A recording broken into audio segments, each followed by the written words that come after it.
There are many simple things in the world. Shovels. They are all different. Gardening shovel. Unloading shovel. Children's shovel. But there is also a different shovel.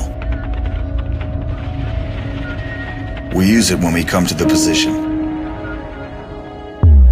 In short time, it helps us dig a trench which saves us from bullets.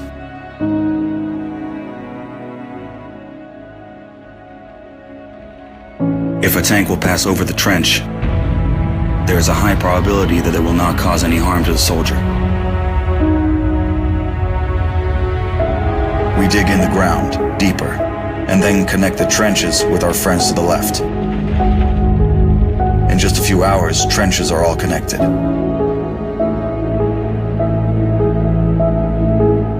When we do not have an axe, we can use a shovel to cut a loaf of bread.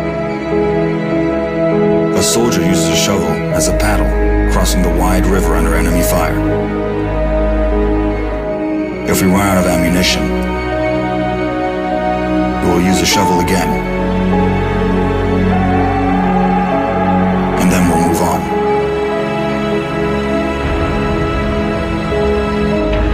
And when we get the order to stop, we'll take a shovel again and build around us an impregnable fortress. This fortress is defended by the Army of Ukraine, our army.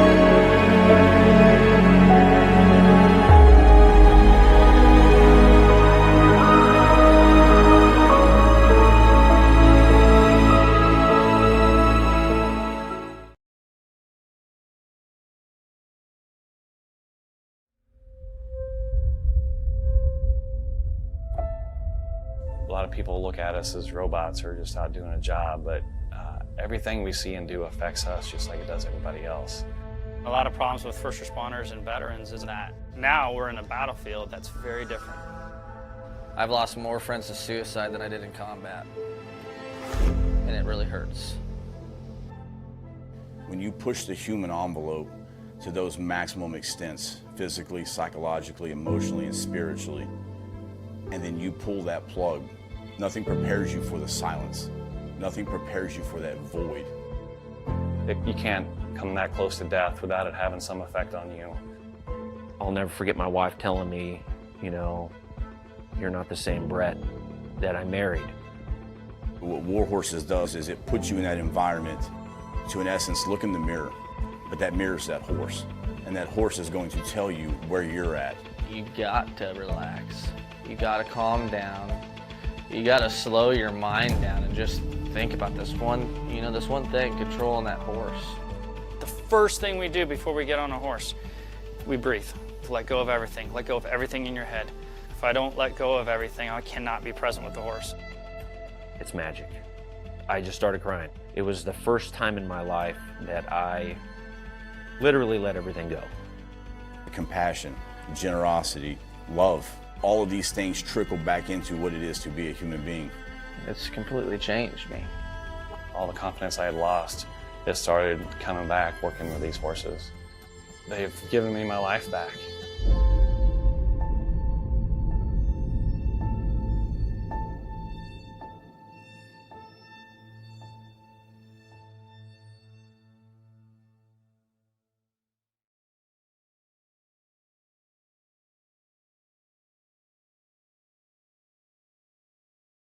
Broadcasting live from the basement of the Pentagon.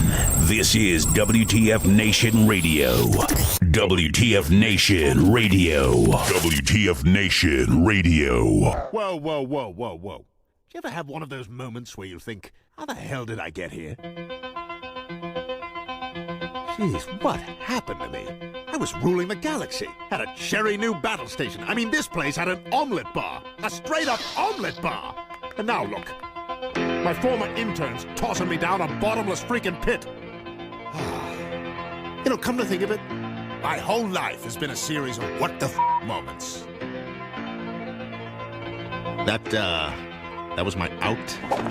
The voice of U.S. Army, WTF Moments. This is WTF Nation Radio. I looked my woman in the eye sockets. I told her straight out. I just said it, man. I said it.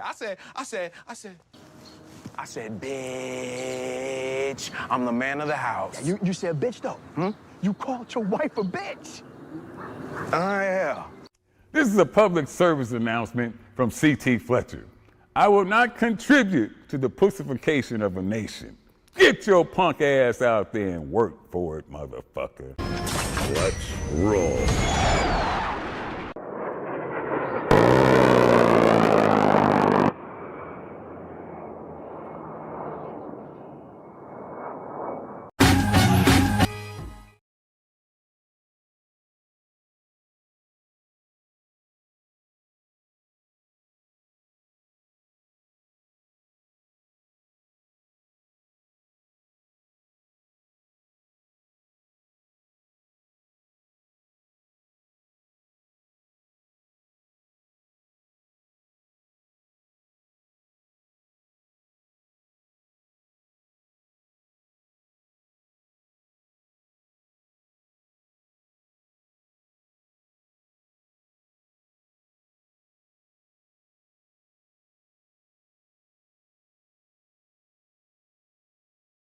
When I walked into the Eielson Air Force Base, 354th MDG, I had a contraceptive appointment with Dr.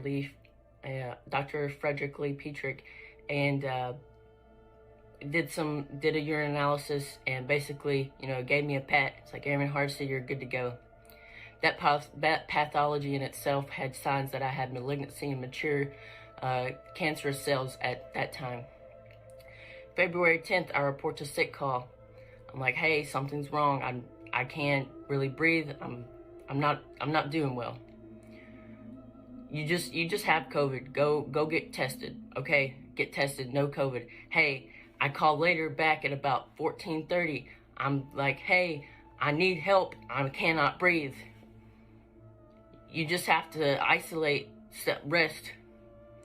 At about 18:30 that evening, I had to call my best friend, Hunter Holman. He's a staff sergeant in the U.S. Army. I said, man, I need you to take me to the emergency room. I think I'm fucking dying.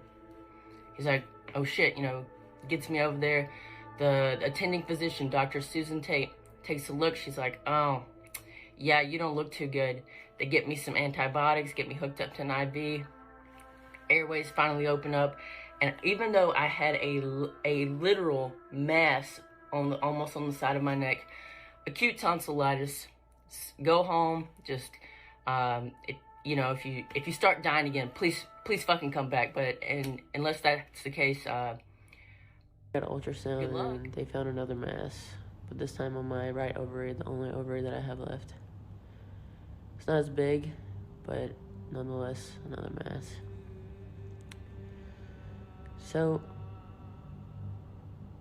it was kind of, not the news I don't think anybody wants to hear.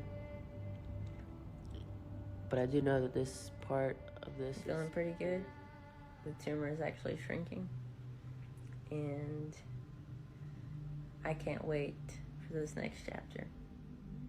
I have a good friend that is sending a lot of the dead, because I had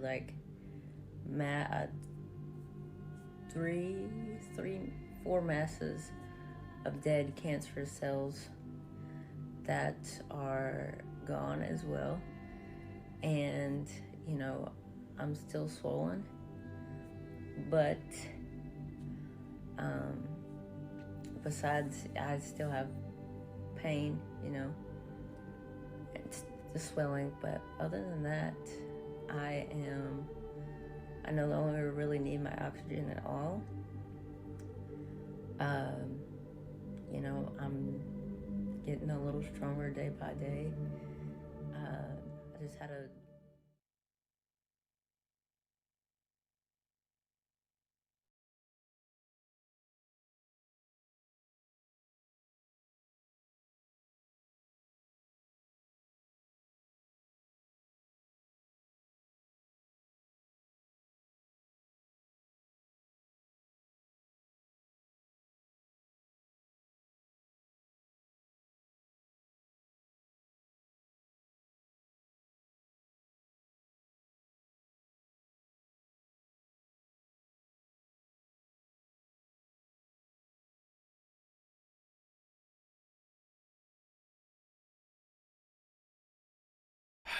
She died.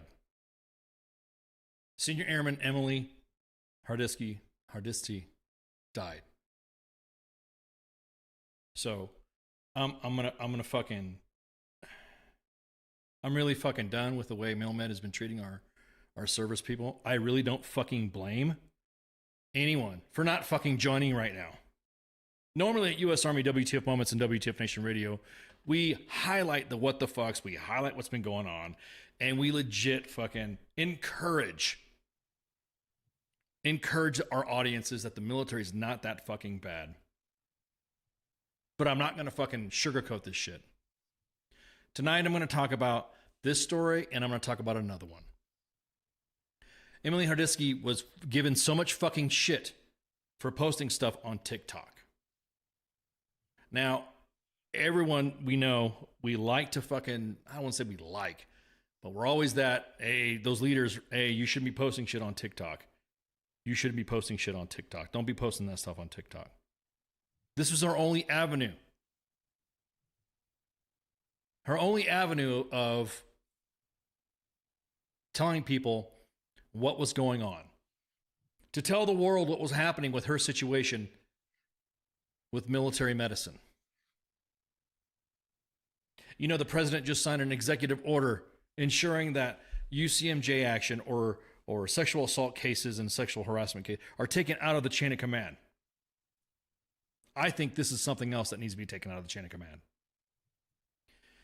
I didn't mean to be a Debbie Downer tonight, but I'm telling you what, I in talking with individuals, my emotions just run, it's fucked up.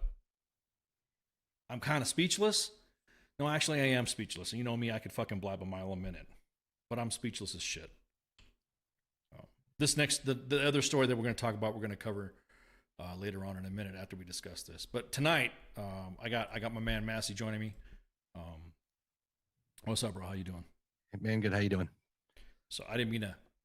I know I normally give you the gist of what we're talking about. Yeah. But fuck, dude. I don't know what to say.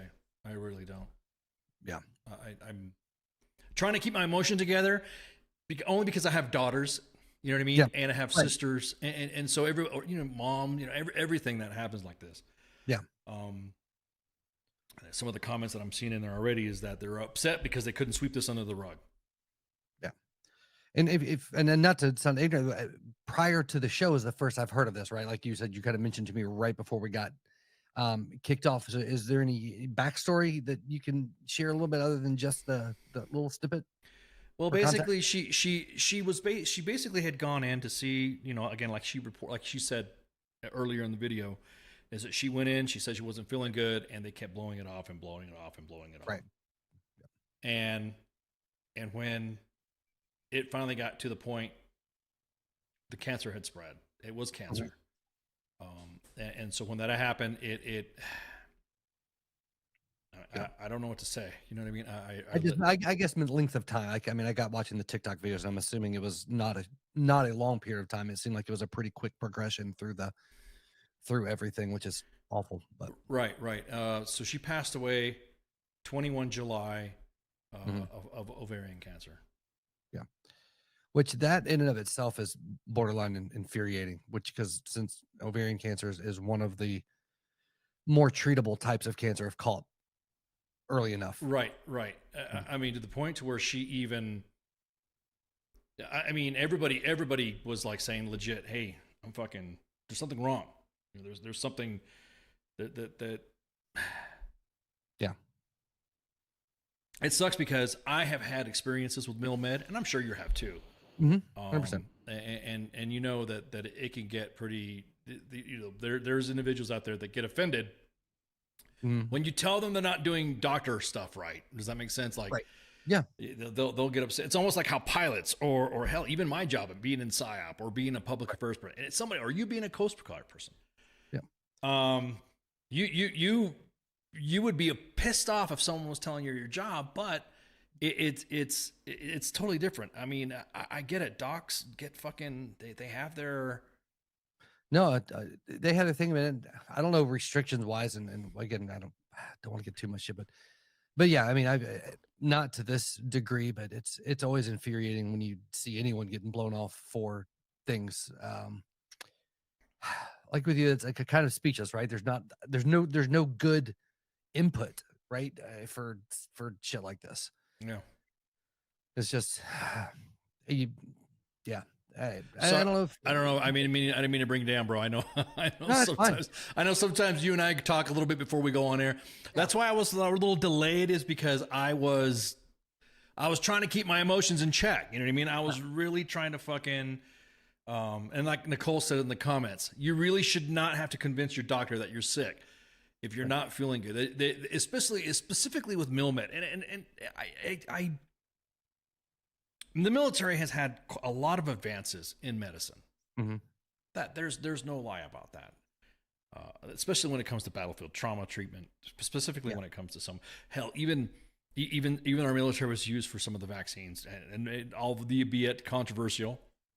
Yeah, the vax but for COVID too. So I don't necessarily know the full range of training that that they go through, but I would assume it's a different position being a military physician versus being like a medic, right? The medics, though, those guys are in the moment, they're taking care of shit. They're not the ones that are sitting there in their off time screening cancer patients and stuff, right? So to me, there's a big separation between the military physicians you're going to see at your local hospital or whatever facility you have on base versus, the medics guys. Like and I only say that is because the few medics, that depending on the rating, I just completely forgot the name of the rating for the Coast Guard. But anyway, I have a lot of respect for those guys that are out there doing the job. But a lot of the doctors, I'm just gonna be an asshole. Half of them graduated bottom of their fucking class in med school, or they wouldn't be military doctors.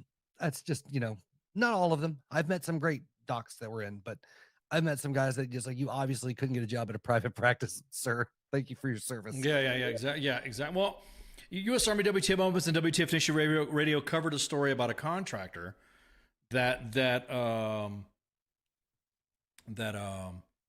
here, hang on. Everyone's asking how do you look up her name. I'm gonna go ahead and post an article that was written by Pop Smoke, and that's where everyone got it directed me to. Okay. So I'm gonna put it in the chat so all y'all can look at it. And we'll read along. How about that? We'll go along a little bit. You guys can look at the article at the same time. And basically February 9th, 2021. So mind you now, this is not fucking that long ago. Mm-hmm. She visited the 354th Medical Group and had an appointment with a Dr. Frederick Petrick. Yeah. Where they conducted a simple urine analysis and it came back that it was good to go. However, the urine analysis did contain mature cancer cells that she was not notified about. Yeah. And then later on that day, she reports the sick call and did not breathing well. Okay. And the medical, everyone's saying, nope, you got COVID. And that's the thing too about COVID, man. Mm-hmm. The Rona fucking got everybody to just WebMD themselves to death. You know what I mean? It's like, yeah. Because you know how WebMD, you look up something and it says, hey, I got a cold, I got the sniffles, and then it says, your face is gonna fall off, or your leg needs to be amputated. You got leprosy. And WebMD is like scares the fuck out of people. So we had everything that pisses me off is that everything was attributed to the Rona. Right. She said she couldn't breathe, and so they tested her for COVID, and she tested negative, and she was told to go home. By that night, by the 16th, like I said, she said Staff Sergeant Hunter Holman took her to the emergency room and noticed there was a mass growing on the side of her neck that was acute tonsillitis, and given her IV fluids, like she said. That in and of itself is okay. Yeah. So she started after a yearly STD test was cleared on the 17th of February, 2021. The test came back with abnormal cells. Now, her tests and symptoms, Emily said she'd been given an early diagnosis of cancer, but everything was ignored by the military health care providers at Eielson Air Force Base. Yeah. So that just makes me wonder, just with again, if they're training, the mission, whatever their directive is, if it's just like if you're going in and testing for this one thing, if that doesn't pop, you just ignore everything the fuck else. Like if there's no, you know what I mean? Like I don't know if it's, I don't know. Yeah, it's one of those things. Like, and I'm not trying to cut you off with this. It's Go just for it's it, go one for of those things- it bothers the shit out of me because you'd like to think that all doctors are doing the best job that they can do at any given time. Of course, which of course. like any other profession, that's not the case. Of course. But when you have concrete proof that a system of doctors are not doing a good job at being doctors, it's an infuriating thing. Well, she reported a sick call, fucking like, shit, dude. I mean, I'll continue to read. She went to was going to go to a training when she received a Red Cross message that that her brother was in a hospital critical condition, a near fatal accident that left him disfigured and needed multiple surgeries, and she left for home. She was sick during that time and was able to be with him for a short time before returning back to duty, and he did eventually recover.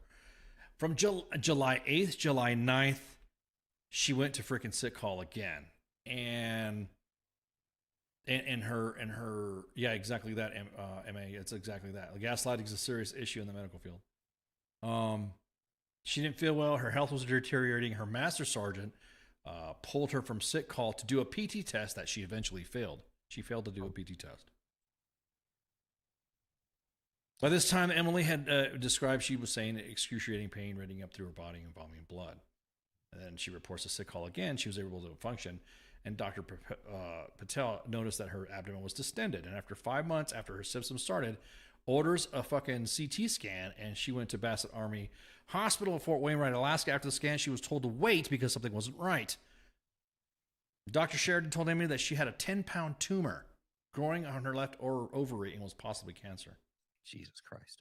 Now, mind you, this is after she fucking got back from her emergency. Right. Her fucking... Emily is at the Alaska Regional Center in Anchorage, Alaska, awaiting surgery to remove the tumor. And on July 18, her pathology revealed a failing liver that she shouldn't have had surgery.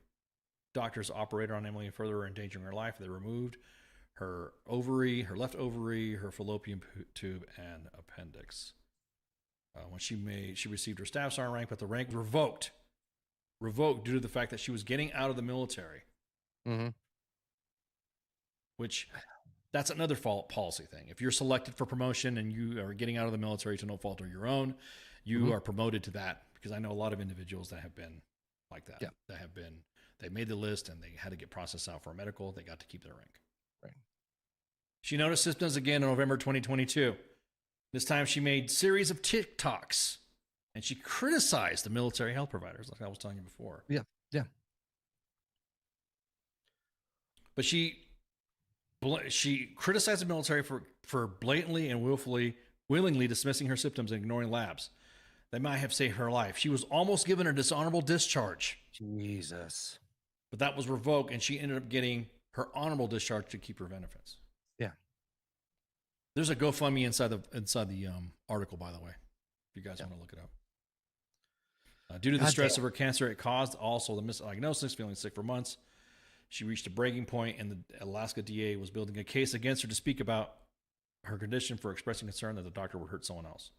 The military wanted to fucking prosecute her. Yep. She ended up going to Chris Kyle Patriots Hospital in Anchorage, Alaska, and a military psychiatric unit, where she stayed until March 3rd, 2023. February 9th, 2023. She was told of a mass growing on her other and was given 2 weeks to live. Jesus. She decided to go home and spend time with her family that exceeded the time by 5 months. On May 4th, 2023, she was medically retired from the Air Force.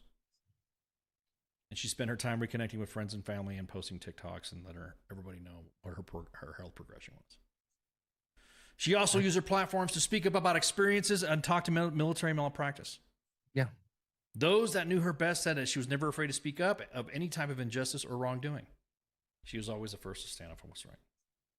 At 25 years old, she passed. 21 July 2023. 2 years and 5 months to the day since her symptoms first fucking started. Jesus, that's quick. So 5 months later. So 2 years, 11 days since her official cancer diagnosis. 5 months and 12 days since her second mass was discovered. Quote, just an ordinary person trying to do extraordinary things, be the light and be the change. Emily Hardesty. That's...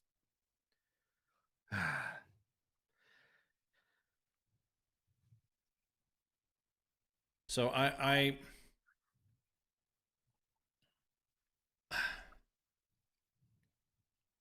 I'm again, Spanky had to kind of like push me to kind of, are you okay? You know what I mean? It's just like, oh, Yeah. it's fucking frustrating, dude. It hurts my heart because these are kids, bro. I mean, I'm a dad. You know what I mean? Yeah. She's just about the same age as my oldest. Yeah. Yeah. I mean, you hear about it, and there's always the joke about Millbed, about take your vitamin M and go the fuck home. Yeah, exactly. And so we joke about that too in the military. You know what I mean? It was like, oh, what's the standard? What's the standard talk in the military when you hurt yourself, even fucking hurt your ankle? You bust your ankle, or you break your leg, or you get injured, or like the veteran crueltiness. We have our own cruel sense of humor. When we know that you're okay, then we make fun of you, right? But for something like this, this is not something that you just fucking drink water, change your socks. No, not at all. Well, it's when you were right before the show when you told me you're looking at this, I was looking at a couple things, and evidently, I due to a lot of the overlooking, and I think that what I'd read, I just caught a couple glimpses, scanned a couple articles. It was like one was 2012, I think one was 2017, but it's talking about the undiagnosed cancer rates in females in the military is astronomical compared to everything else for these exact fucking reasons. Correct. Yeah. Women veterans and women service, women service members do get ignored a lot. They do get, as a matter of fact, they get more of the drink water, rub dirt in it. Exactly that, David. You just look exactly that. They get more of the rub dirt, take some Motrin, go change your socks than the dudes. Yeah. And it's not. I don't know what it is. What I don't want individuals to get wrapped around is was it a male? Was it one? It's both. I've seen both female and male doctors do this shit. So it's not like it's a. And again, I don't know if it's a pride thing where you don't want to fucking admit that you could be wrong. I almost feel like science with medicine is that you didn't fucking do it, you discovered it. You know what I mean? Like if you discovered a diagnosis, then you could say, fuck man, we got this, we got you, we'll help you out, blah, blah, blah, blah. Yeah, but it's, and I don't know if it's because, and this isn't even devil's advocate. This is just trying to make sense of shit, right? Is part of it because they have so many people coming in and their job is to keep the service running. So whenever, you have some type of diagnosis like that, you're essentially taking down an asset that you're spending money on for however amount of time. And so is the mindset, like, we're not going to look too deep. If it ain't obviously broke, we're just going to kind of push it back out and let it go. I don't know. That's a bad thing. I can just on anecdotally, and this is nothing in comparison, but just, side note, I went in for food poisoning once to sick. I pissed the doctor off because I made a joke about it, and then he gave me a prostate exam. While I had food poisoning, had been shitting for days, and just because, like, I didn't need one. I was 28 at the time, and he was like, "Yeah, well, we're going to go ahead and do this since you like to be a smart ass." And I was like, "That fucking sucks." And that's a very small thing, but I mean, where in the civilian world could you get away with some shit like that? You know what I'm saying? Right. It was a joke to me and my buddies. It's like, oh, you got finger blasted at fucking medical, dude. And I was like, yeah, but as I don't know, it's insane to me. Well, I think a lot of it is the fact that they hear it all the time. Yeah, it's almost like how you have like. And again, it's I don't know where we need to change the conditioning of thought where, hey, if a soldier's or service member's complaining about something, then fucking you gotta run it to the ground. I'm not saying that there's not been excuses or soldiers have thrown to get out of events, to get out of exercises and stuff like that. Yeah, it's fucking whatever. Nicole, I shadowed in the ER hospital at Polk. In the ER, the providers know it's a meat market. They let a guy go home because they didn't catch a fracture in his leg. The first time they glanced over was the scans. Boy, I could fucking relate to that, Nicole. Big time. Yeah. Do you think, and I don't know, this is just a very broad thought, but that there's any remnant from when in mindset overall, command mindset, right? On the medical side of things, of just the automatic assumption that every soldier or every service member that's coming in is trying to get out of some shit, reminiscent from like, oh, these draft dodging motherfuckers are trying to get out of duty. That's a good point too, because my biggest thing is that it is, if you're here's the thing with me, it's just like when you don't want to lead soldiers anymore and you start to hate them, get out of the fucking army, get out of the service, don't fucking serve anymore. Right. I kind of see it like that with mill medicine. Yeah. Mill medicine is the same fucking way. I think it's almost like a calling. I mean, come on. First off, you have the same thing with a soldier or you serving. Yeah. You're serving, and for some individuals, they feel it's a calling. They feel like it's a line to lineage of tradition of their family. It's a legacy thing, right? Some individuals have specific reasons to it, but the majority of the individuals that serve, it isn't because of fucking college. They feel that calling, right? They feel a calling. We even put it in our army. I don't want to say propaganda, but we put it in our army recruiting thing. It's a calling. We even had a recruiting campaign of the calling that you have, the will to fucking serve, right? And so I think it's almost like a triple volunteer in the airborne community or in the soft community. You volunteer to join the army. You're volunteered to fucking be on airborne status, and you volunteer to be in RSOF. So there's 3 volunteerisms that you got right there. So you feel that you want to be there. Same thing with the same thing with the docs. You feel like if that's your fucking calling to heal. Like for me, and that's maybe the big progressive side of me, or maybe the little liberal or lefty that's on my shoulder, that wants to feed the homeless and wants to buy all fucking kids in my area where I live all their lunch. It's the woke ice. It's the woke ice. Don't say that, man. I'll have all the conservatives and Fox News already have an excuse. See, I told you he was woke. He's trying to make the military woke. Which I'm sounding like Alex Jones right now. You see, the problem is ICE is being woke. That's the problem. Was it you were telling me before the show that you feel like the military should start paying for service members' gender reassignment surgeries? You were saying something about that? You know what? I'll be honest with you. It's like I'm getting fucking tired of all the look. Live how you want to live. Be who you want to be. That's my thing. You know what I mean? Yeah. You want to fucking be whoever you want to fucking join. I get the fact, but that fucking calling of you being a doctor. If you think the soldiers are fucking like nothing or whining, or you're always bitching about the soldiers, I'm not talking about the normal grind of work or something like that. They get the fuck out. Don't even fucking just like you said, fucking go find your private practice if you can make it, and get the fuck out. You know what I mean? It's like I said, it's like you joke around with the little woke ice, I guess. I have the little woke, the little liberal, Ken sitting on my shoulder going, pay for all their fucking lunch money, pay for all their school lunch, or let's go feed the homeless, let's go work at soup kitchens, let's go donate. Because I do that. I mean, I'm not sitting there to fucking say I'm high and mighty and all that stuff. But if whenever I get a chance to donate to organizations like St. Jude, the Special Operations Warrior Foundation, where members of fallen soft warriors get scholarships to go to school, things like that. Yeah. I feel like I got to contribute to it, because I'm out of the army. It's not like I can come back in, whatever, but I'm out. So the best thing I could do is using those. Hey, I know I have the knowledge of what organizations are out there that I could donate to or whatever. It's a calling. And again, I'm going to hark back to that army fucking recruiting ad that everyone was shitting on. Fuck you, Ted Cruz, because you're one of them. I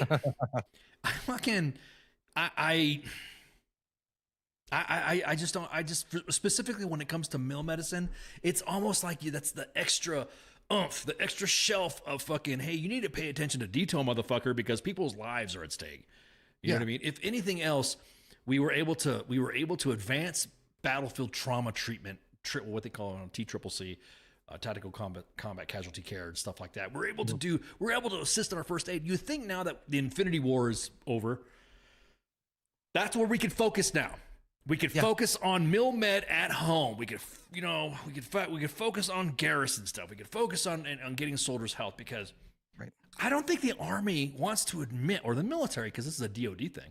Yeah, it's DoD. Yeah. I don't think they want to admit that they're fucked up. There's a structure that's broken. Mill med for me has been fucking horrible. The VA system now has been good because my VA docs break balls on the military. They're always like, God damn, you got fucked over, dude. You shit.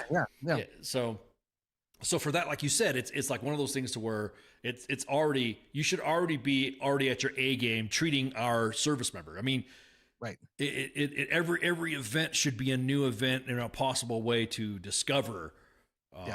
What about the 59-year-old guy who brought back, who beamed back in the reserve to help recruiting? What are you talking about? The 55-year-old guy? It's not a 55-year-old guy. It's fucking Craig Morgan, country music star.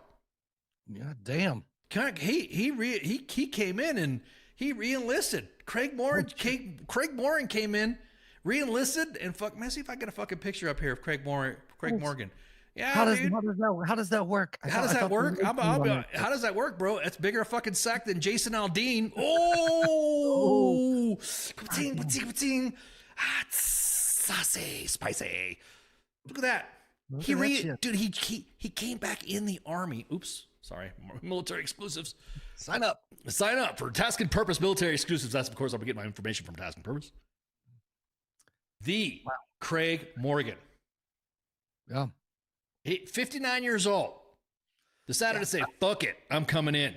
I just meant, how does that work? Can you come back in when at that age? Like, obviously you can, but does he have to pull strings? Like, I thought there was a cutoff for going back in after you were out. I think there is. I think there's like he had like just shy of a couple years or something like that. He came into the Army Reserve. Army Reserve has a little bit different structure to that.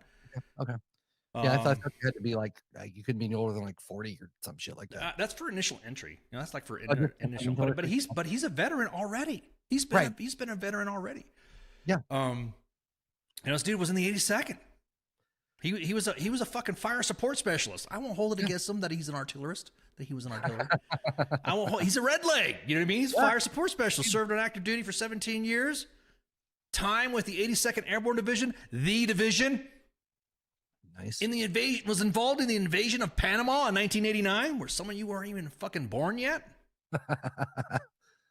I mean, so this I served with the 101st. Yeah, okay, that's not really a division. I shouldn't break balls. He served. That's the way I see it. Yeah. He was a badass way before anybody. Try that in a small town, right? Yeah, fuck that. Let's try that at a small base. We need to get fucking Craig Morgan. I'm telling you right now, if you guys are listening in the front desk right now, and you guys are busy doing stuff, Craig Morgan needs to come on and shoot the shit, because now we can break balls with him. Now he can shoot the shit and talk. We can probably get him on Friday Night Freedom, or maybe get him on Pop Culture Warrior. Oh yeah. So he check this out. He began the process last year. He began the process last year, and bro, I'm just like, damn, okay. Yeah. So currently, right now, let me read the quote. What he said this is from Task and Purpose, of course. Okay. The process of getting the decision last year was a fairly dismal year for Army recruiting for the fiscal 2022 fiscal year. Of course, the Army's going to fucking change their goalposts and say, we're good, we're not good, we're bad, we're good. Anytime there's a feel-good story, the Army will say, oh man, we're sucking.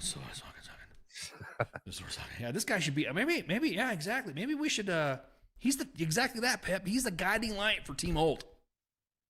What's your fucking excuse, Jason Aldean? Anyways, break balls on his ass. So, with that in mind, he contacted Senator Marsha Blackburn about re-enlisting, and then begin the process with DOD to do it. And so yeah. So that means I could re-enlist. Yeah. So he's 59 years old. He's 59 years old, and he's stated that he's going to be he's re-enlisting as a warrant officer candidate. He's going to be he's going to be a warrant. Which, warrant officers, matching. So dude, I'm going to tell you right now, this is mad props to Craig. I'm mad props to Craig Morgan. This right here, dude. I mean, I wish I would have been able to re-enlist at the fucking Grand Ole Opry. That'd have been badass. Yeah, that'd be cool as shit. I'd get promoted or retire. The Grand Ole Opry. Yeah. The heart of country music. Yeah. They might, at least here in the South, if they start, saying, hey, if you join, you can swear in at the Grand Ole Opry or the Ryman, they might actually, bump some recruitment numbers up. Yeah, exactly that. Get some of that shit. I mean, bro, that's impressive, man. So he You can have says, some old dude look at your butthole in the back room at the Ryman. It's gonna be tight. Yeah. quote, he quote, I'm excited to once again serve my country and be all I can be. Look at that shit. That's a sound bite right there. Yep, that is. God damn. In hopes of encouraging others to be part of something greater than ourselves. What was I telling you about that calling that I was telling you about? Remember the calling? Yeah. The calling, yeah. I love being an artist, but consider it a true privilege and honor to work with what I believe is the greatest of Americans, my fellow soldiers. You damn right. Fuck yeah. How fucking hua is, I don't use hua. I'm the anti-hua. I don't use it hua very much, but how motivating or how hua is that? Yeah. Mad props to fucking Craig Morgan. A shout out, man, from the WTF Nation, man. Salute ya. Bam. Maybe, hey, Craig, come on WTF Nation Radio. Come on, shoot the shit. U.S. Army WTF moments. We'd be more than happy to have you. Jump on any of the shows. We'd be more than happy to talk about them. Just replace me. I'll just jump off of here. It's fine. You might be Team Old. You might be hanging out with Kaz and Pookie or something like that. You know what I mean? Yeah, right. Because schedule. They got a bye week and stuff, so they do their shows bi-weekly. Yeah, So every week. Yeah. he'll have a commitment. I don't want to get Craig Morgan all upset and have to deal with agents and stuff like that. I don't know how fucking famous people are. What was this? Ice, have you seen the video about soldiers drinking MRE heater water? What? Exactly that. See, me there and me Massey at the same time. What? No, I've not seen that. If you're thirsty, I've not seen that, Musa. No. I've not seen anybody drinking MRE water. This is W. I need to go in the Army too. I'm not seeing that. Oh, it was on Angry Cops. Gotcha. Okay. All right. Well, go to Angry Cops and check it out. I've not seen that. I don't know if we'll see it on the video or see it shared. I know a social media guy, Nemo, rocking and rolling on the social media stats. So I don't fuck with some of the radio page stuff with posting and shit. So, hey, I'll be honest with you, man. If Craig Morgan joining the military, looking at all you hick hop individuals out there in the country music world, post up. Post up. Let me see you. Craig Morgan. I didn't, like I said, I knew Craig Morgan was a vet, but I didn't know he was shit. He's a fucking vet, dude. He's like a freaking, he served his country. That's what I'm talking about. Yeah. So they're making Marmro noodles using MRE heater water in the barracks. That's fucking disgusting, dude. Craig, I know Craig Morgan. Yeah, hey man, I give mad props. So, like I was saying about the mill med, it's that calling stuff. Like I was saying, like you were, and it kind of segued into Craig Morgan's enlistment back in the Army and MRE water, of course, yeah. But I think there needs to be held a higher standard. I think the medical community, the mill med community, needs to be held to a higher standard. There needs to be automatic reliefs and dismissals. There needs to be fucking listed out, like how fucking she listed out, and of course, Pop Smoke Media posted that article in there. It's going to be shared on the WTF Nation Radio Facebook page. I'm pretty certain they don't have the same like malpractice shit that the civilian doctors have to worry about. They can file a claim, but that's about it. We file a claim, and that was from the Ferris, that was from the act, that the change of the Ferris Act, yada yada yada. Not really a change of the Ferris Act, but it was because also they called it the Stay School Act, is because Sergeant First Class Stay School, now Master Sergeant Stay School. The same situation happened to him, and he was on our show. I think he was on Sergeant's Time. Yeah, and the same situation, a misdiagnosis back at Fort Liberty, at the Womack Army Medical fucking chop shop center. Fucking Womack. You know, when I'm ready, I'm going to tell you guys my Milmed story, but it's all similar, just like Nicole posted in the comments earlier. I feel you when it comes to scans not being detected and stuff like that. Yeah. Friday Night Freedom's in the Kick chats. Oh, by the way, we're all up on Kick, by the way. So we have I'm not trying to brag about our social media footprint, but we're on Kick streaming right now. So if you go to streaming and go to kick.com, just type in the Monday edition, no space, the Monday edition. You'll see it pop up, and you'll see our lovely, similar clone-looking faces on the somebody asked me if you were Baby Ice, or you were my kid. I'm like, yeah. There's no lag on Kick. Exactly that. Thanks, Brian. There's YouTube. I'm telling you, YouTube and Kick, and sometimes Twitter has it's like legit no lag. I would say like maybe a couple seconds of a lag on Twitter, but literally no lag. Obviously it's trimmed up and technology has gotten better. But again, I just fucking like with Emily, that fucking story with her. Yeah. It's just fucking sad as fuck. I don't. We always break balls on soldiers that post TikToks. It's kind of giving me a different look to a different, I guess it's not perception, but has given me a different insight on TikTok now. Yeah. Soldier posts stuff on TikTok and she's fucking talking out of her ass, or he's talking out of his ass or whatever. That's just whatever. But a medical situation. Yeah. It just. Well, too, though, but her posting were literally like health or life or status updates. She wasn't doing crazy shit out, on the range or in the field or anything like that. It was strictly telling the story of whatever the fuck she was going through, which that's, like you're saying, one of the few good things about social media that I like is that caveat of things of people that normally wouldn't have a voice maybe, or wouldn't be heard or be watched, can actually have a platform of sorts to like get their shit out there. Right. And which, you can weigh that against all the other bullshit and see how they weigh out. But it is definitely something that on more than one instance like this has been beneficial, right? For social media, being able to have a platform to speak out against some bullshit. I think that most of it too, as well, is that, it's okay to get, how do I say it? It's like individuals take it, the leaders are taking it personally. Yeah. She brought up a situation that leaders are now saying, oh, fuck. And they were going to give her a dishonorable discharge for failing a fucking PT test too. You know what I mean? It's like, yeah. Yeah.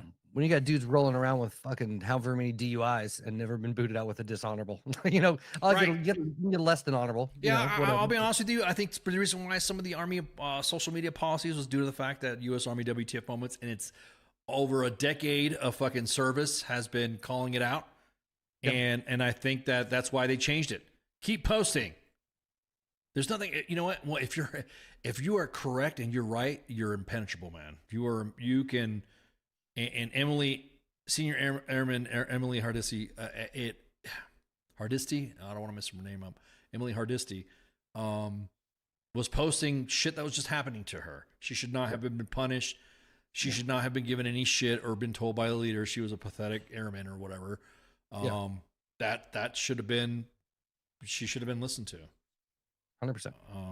So we're gonna take a break right quick because we have another story similar to this that's happening right now as we speak. So let's take a break and then we'll be right back. So stand by. Shouts. WTF Nation Radio. WTF Nation Radio. Take it from me, Ice. You can't just float around space not caring about stuff forever. The voice of U.S. Army. WTF Moments. This is WTF Nation Radio. Shit in the bag, Pogue. If that's really a thing and I get authorized to do it once, it's pretty much going to be me sitting there talking shit like constantly.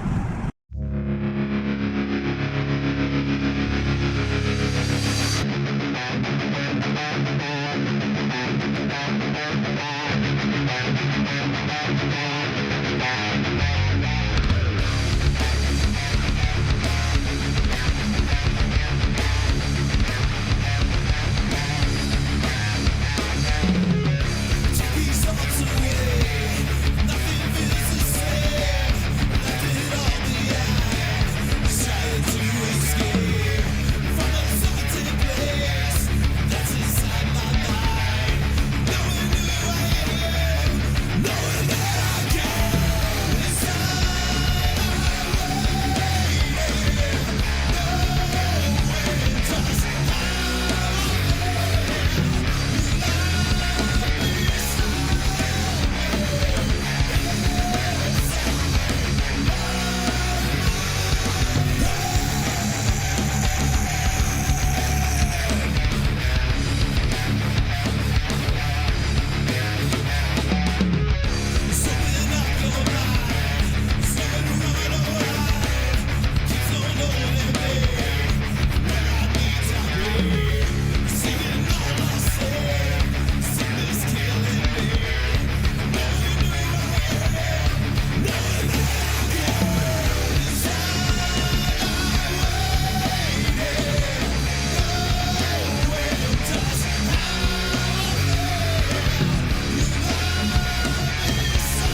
Is this where you draw the line? 'Cause it's so sad.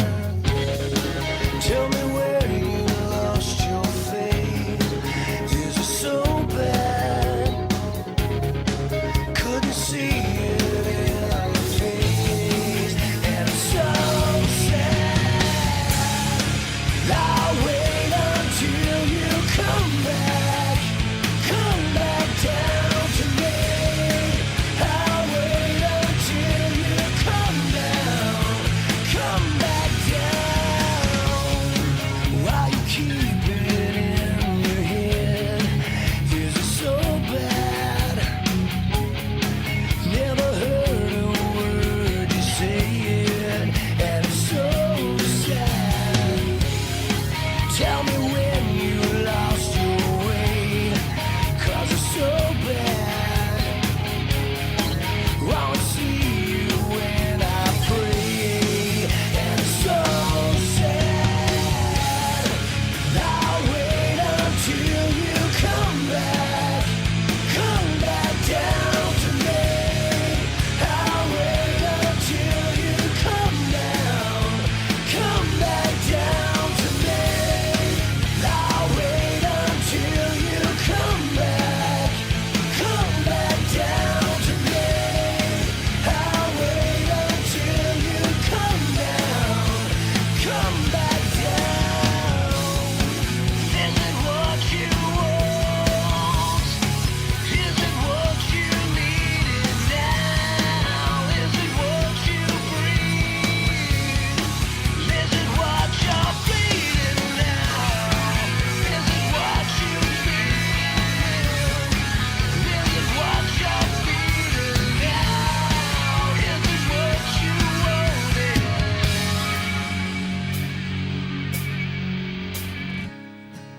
I'll wait until you come back. Come back down to me. I'll wait until you come down. Come back down to me. I'll wait until you come back. Come back down to me. I'll wait until you come down. Come back down. Hello, hello, you. Will you come back down to me? Hello, hello, you. Will you come back down? Hello, hello, you. Won't you come back down to me? Hello, hello, you.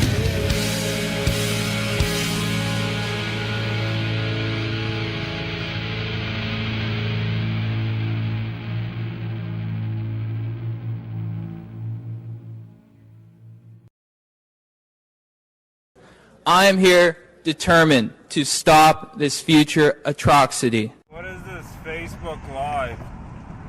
I've never heard of this shit. This station is now the ultimate power in the universe. I suggest we use it. The voice of U.S. Army, WTF Moments. This is WTF Nation Radio. I find your lack of faith disturbing. Everything stated on WTF Nation Radio is to be considered the opinion of the person that stated it, and not an official representation of WTF Nation Radio or U.S. Army WTF Moments. Price does not include tax, title, or license. Some assembly required. Each item sold separately. Batteries not included. Objects in mirror are closer than they appear. If conditions persist, contact a physician. Individual results may vary. Keep out of the reach of children. Avoid prolonged exposure to direct sunlight. Keep in a cool, dark place. And Please enjoy the show. Shouts. Awesome. And we're back. Hello. Oh, man. With Massey and myself. Yeah. On the Monday edition. Got another story to talk about. Along the same lines. It's pretty. This one right here again. A while ago, I tweeted that if you, as a supervisor, need to know the details of your soldier or service member, whatever, even if you're whatever, if you need to know details of an appointment, if you need it, look, if for obvious reasons, if someone's sick and they get a profile or they get an appointment and there's an appointment slip and there is a profile, that's pretty much all you need to know what's going on. There's no need for you to get intrusive on what's happening. That's because that relationship is between the doctor and the service member. This next story, along the same lines as Emily's story, it's currently happening. It's cancer related, and it deals with the senior NCO and his supervisor. Okay. And this is let me post a picture here so we can get a because I'm glad we talked about it happening to either or, male or female, right? And well, in this case, this is a male soldier. And yeah, I got a lot of people going, oh well, the article is trying to make it about gender and yada yada yada. We're looking at the specifics of it too as well, but I'm just gonna focus on the individual. Okay. So this is Sergeant First Class Walter Flores. And so Walt, we've been in contact. I've been in contact with him, and I know fucking the command's gonna flip the fuck out, but I don't give a shit. Walt has been Sergeant First Class 17 years. He did a stabilization order to make sure that his son could graduate high school 2025. Life is good, everything's going great. And then it was 2023 of this year, February of this year, 2023 this year. It is this year. Sorry, my bad. I try to keep my emotions in check on something like this because it just fucking infuriates me how something this fucking simple to fix is. Right. It's like common sense. So it was this year, February, that he was just transferred from 3 Corps Commo office to the operations office, the S3, of the 62nd Expedition, ESB, the Expeditionary Signal Battalion, 11th Signal Brigade. There's ESBs all over the country in the Army. You have one on Fort Stewart. It's like the 63rd. You have one at, I keep saying brag. You have one at Liberty. All of them are responsible for specific duties for. Yeah, Josh, common sense in the Army. I know, I'm sorry, man. I'm sorry. So prior to his arrival to his new unit, he'd spent the last 2 years attending regular medical appointments and weekly and bi-weekly visits off post to see a psychologist for anger management issues, for behavioral health stuff. Fucking hey, dude. People trying to get themselves straight, trying to fix themselves. Sergeant of the Army said it as well. It's like going to the gym. You go to the gym to build your physical fitness and to help your physical fitness. The same thing for behavioral health reasons too. If you go to see a doc, yada yada yada, whatever. Yeah. Not at any time to talk about when I was a first sergeant, when I was an ops sergeant major, when I was in those types of positions, when I was a detachment sergeant, when I was a team leader, yada yada.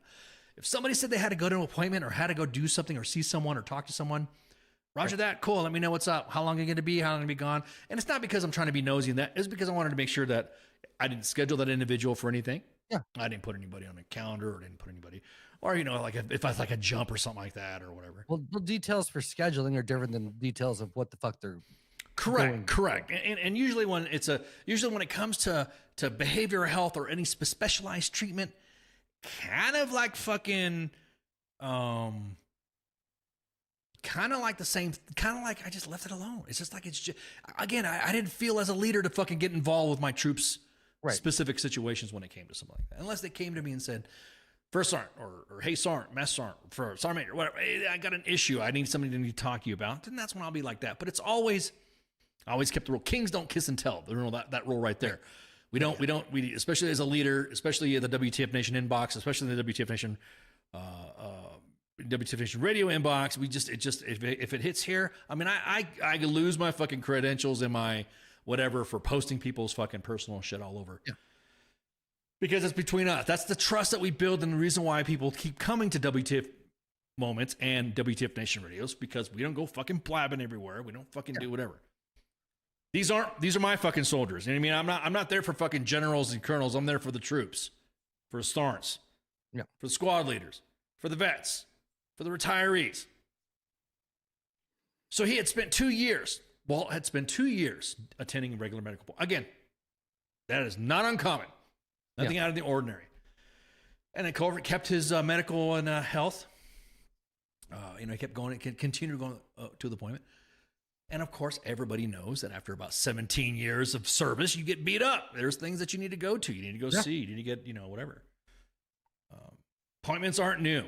It's almost like when it's frustrating too especially when I was in, and it was bad to have you had appointments with TRICARE and you had kids. And you went to fucking go see TRICARE for something, and then you had to recite the whole fucking Declaration of Independence and Constitution of what happened of your family's ailments when you transfer for a new provider. So usually when it comes something like that, it's like kind of like hey, whatever. So he ran in. He's now working in the S shop. He's working in the 3 shop of fucking his shop, and he tells his fucking supervisor, "Hey, I got all these fucking appointments, and I need to see your appointment lists. I need to, this is what she said. I need to see all your appointment lists. I need to see whatever. I mean, and Walt, and I'm telling you the story that I'm putting on there. Matter of fact, I'm going to share this story because it hit the Colleen, it hit the Colleen, it hit the Colleen news. Okay. Fun fact, he was already talking to us already about this stuff. Yeah. So she was telling him that she needed to see all of his appointments. Okay. Pip says it's because he's in 3 court. That's the first part right there. Enough said. And so he sent her, which again, I mean, some leaders are a little bit like that, and I get it because there's some leaders that report to others that get. I've had it. I've had leaders before. Hey, so and so's on appointment. Well, where are they at?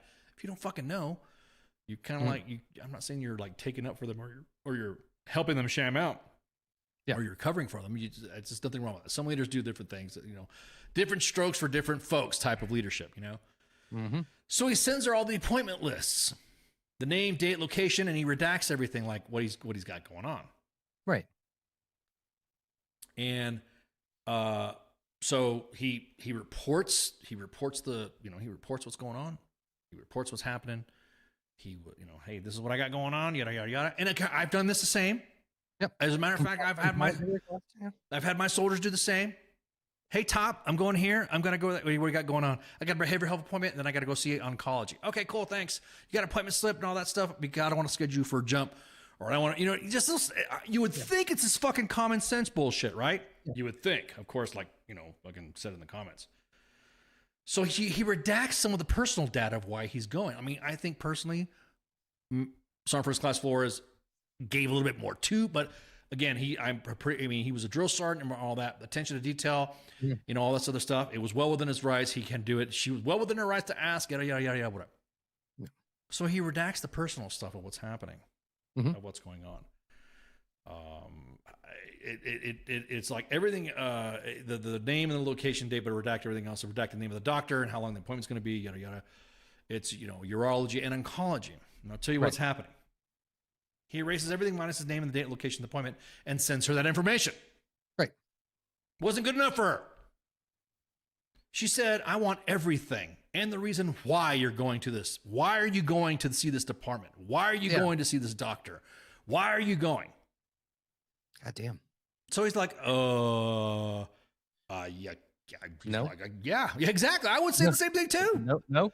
Yeah. I'd be like, you got my appointment time, location, here I'm going to go see and all that stuff. Yeah. I've never had asked, requested. As a matter of fact, I got pissed. The only time I've ever seen a provider was because there was an issue that the soldier was getting screwed over with or getting messed with. And I was like, well, fuck, okay, I'll go talk to the provider. And that was it. And then the provider talked to me. And I even said to the brother, I don't know what the fuck's going on. I just want to know why you're fucking, you're not continuing with these appointments and updates and yada, yada. Normal. No, I mean, again, this is supposed to be fucking common sense. Yeah. So that's when he's private and it's personal. And he's like, I'm giving you everything that's necessary. Name, date, and time, and that's it. Which, you can call the fucking medical and verify that I'm there. That's why you have the information. Pookie says respectfully, get fucked, but exactly. Now think about this now. She's a master sergeant, he's a sergeant first class. Usually at that level of rank, there's always a good understanding between senior NCOs We used to call it back in the day the top three. The top three. Sergeant first class, master sergeant, sergeant major. It's usually that professional understanding because we're a little more senior. We know we're not going to go fuck around and sham and yada, yada, yada. Now, mind you, again, Sergeant First Class Flores has got a lot of appointments going on. I fucking understand that, dude. Specifically with behavioral health, specific with oncology. Yep. Orthopedics, ortho, everybody knows fucking, we all got fucking, again, if you were getting too fucking, anyways. So instead of being satisfied with the requirement, she counseled him, citing once again that he must give her all the personal information. I would request where in regulations does it say I have to provide you with that information, please? Well, she kept demanding that shit, dude. And on a counseling form that she wrote out March of this year. Jesus. She said, hey, effective immediately, this counseling is informing you that your responsibility to provide me with authentic documentation of appointments. Meaning, the word of a non-commissioned officer doesn't mean shit to me. I want to know your fucking details because I'm getting fucking nosy. That's my translation. Yeah. And I could say that with full fucking confidence because the U.S. Army WTF Moments inbox and WTF Nation Radio and myself, we have all the documents. We didn't ask anything about anything, well, redacted stuff. This is all specifically from,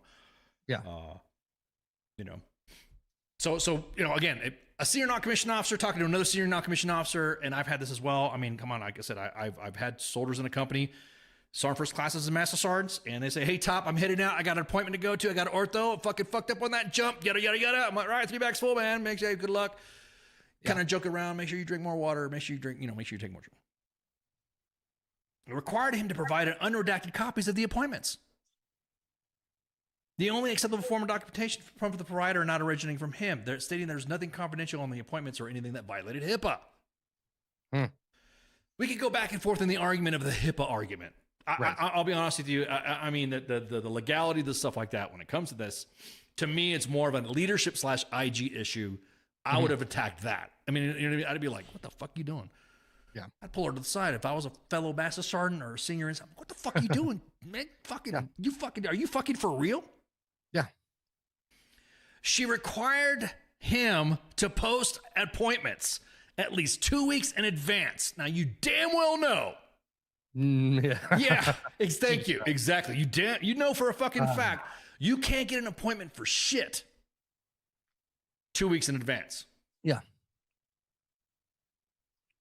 Yeah. Warned that the continuous behavior may initiate in the separation action and eliminate you from the Army. Wow. Yeah, exactly. Yeah, you know what? He said, he said, Sergeant, hey, Master Sergeant, I'm gonna go ahead and talk to the 11th Brigade surgeon, and she would fucking, she told him, that's what she told him, that Flores said the Master Sergeant told him that she had spoken to the 11th Signal Brigade chief surgeon who agreed with her that there was no HIPAA violations requiring personal information. Jesus. Since the chief surgeon agreed, Flores would be required to provide all information and not be allowed to attend the appointments. I'm going to tell you the fuck what. If you're stopping me from attending, again, this goes right back to Senior Airman Emily Hardisky. The same fucking thing. Despite this, he said, hey, he spoke to different doctors and the ombudsman for the Darnell Army Medical Center about the situation, who all told him that she was requesting. Indeed, the patient advocate and the office said specifically, hey, this is fucking HIPAA. Again, I don't know the legality twist between that and all this because I'm not a lawyer. I'm not a surgeon. I'm not a doc, to make sure all that stuff done. But you're just a beautiful man with a podcast. I wish I was beautiful. I mean, people said, "Boo, man, put the slide back up. You were lucky. You were. We liked you. We liked you before you showed your face. Anyways, but you look like me anyway, so you're my little clone. So I get to say, we got 2 good-looking guys or 2 ugly guys with good voices. Whatever the fuck you want. Anyways. So Flores, a psychologist, Dr. Dave Suman, well, the affiliated counseling clinic has been seeing him for almost 2 years, and even a civilian doctor said specifically, absolutely, this is a HIPAA violation to ask for that information. Now, again, these are what the doctors are saying. I'm not a lawyer. I'm not a doctor. Right. But normally, you're supposed to be fucking listening to the doctors because they're, like I said, they're the ones that have that competent medical authority is what the regulation likes to say. Yeah. Competent. How many cup of coffee did I have today? I'm glad you asked because I'm drinking stocking milk coffee, and this is my third mug. Wig splitter. Make sure you order up stockingmilk.com. I'm drinking whiskey. Is that the same? Yeah, that'll work. That'll work. Booze, actually, alcohol gets me all hyper too. Yeah.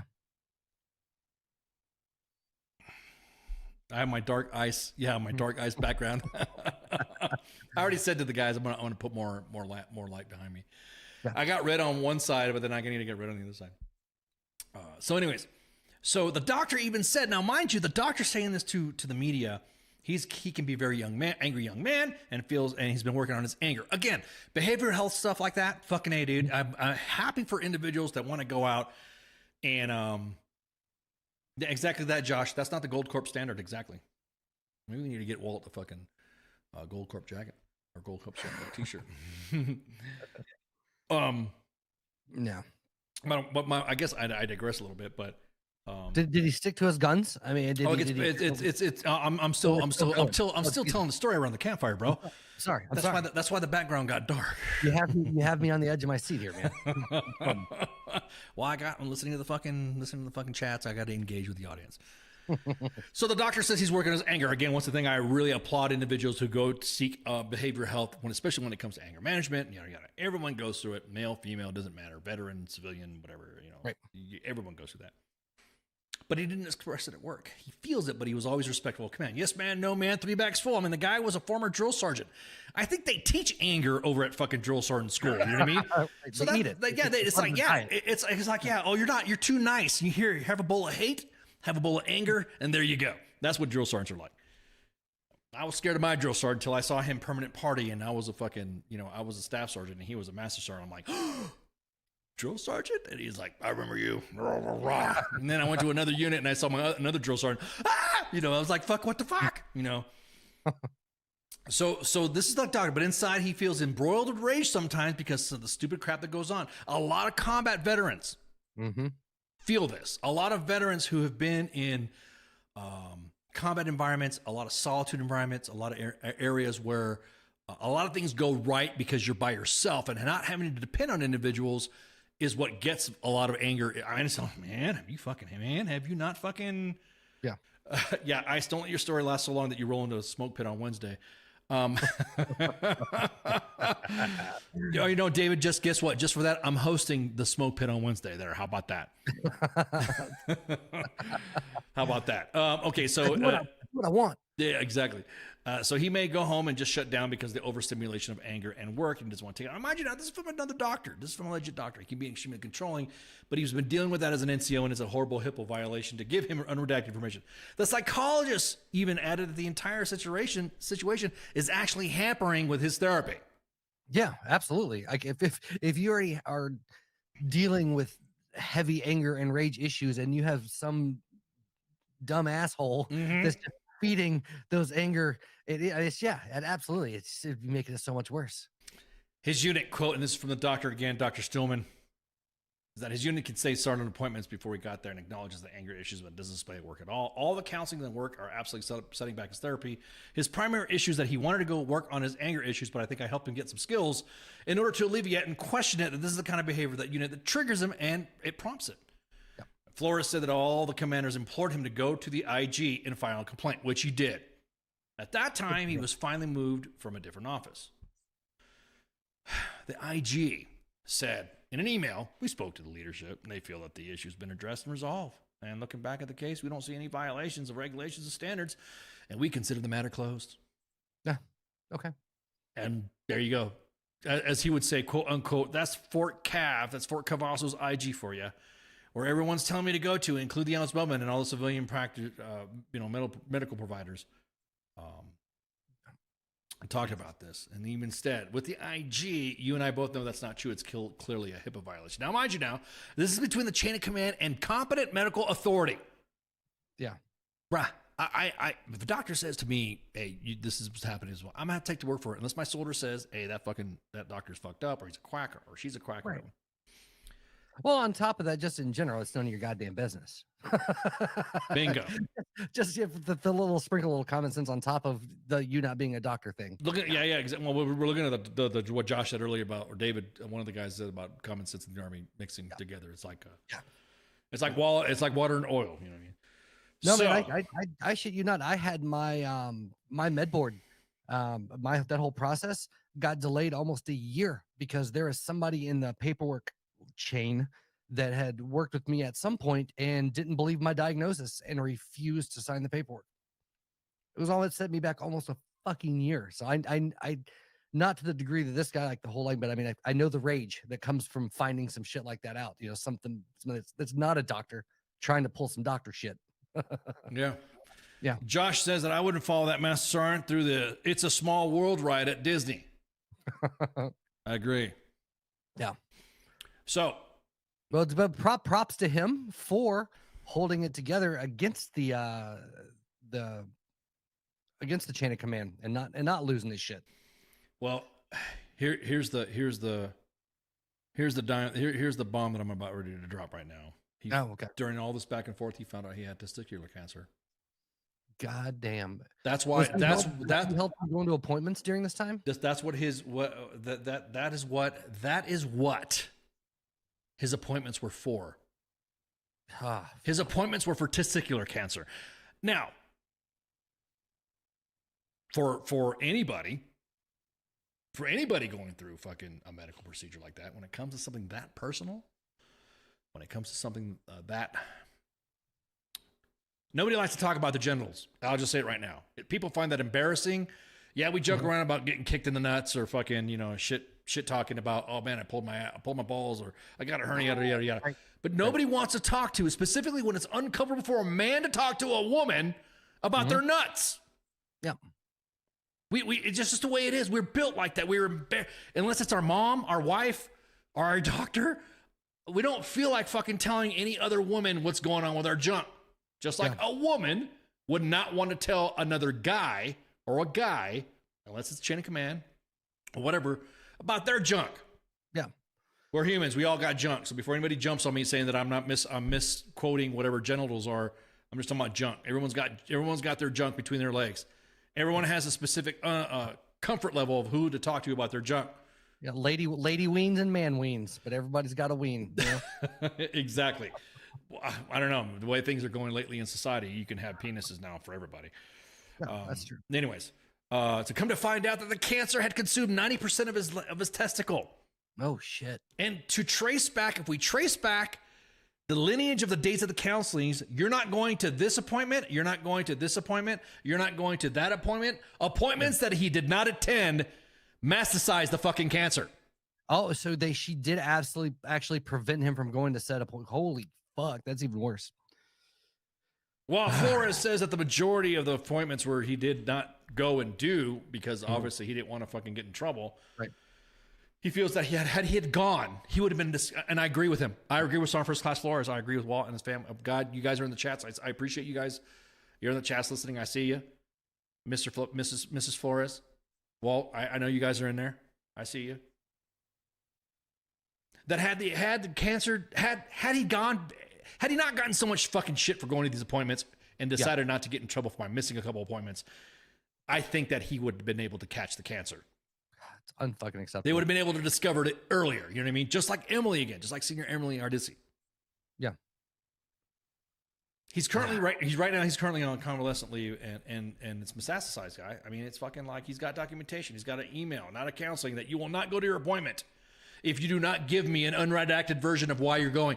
Get the fuck out of here. No, you'll eat a bag of fucking dicks, man. Jesus. So the cancer has spread all parts of his body. He begins chemotherapy treatments next week. Despite having issues with leadership, with all the shit that's been going on, he commends. Now, this is not a Milmed attack. This is a leadership attack.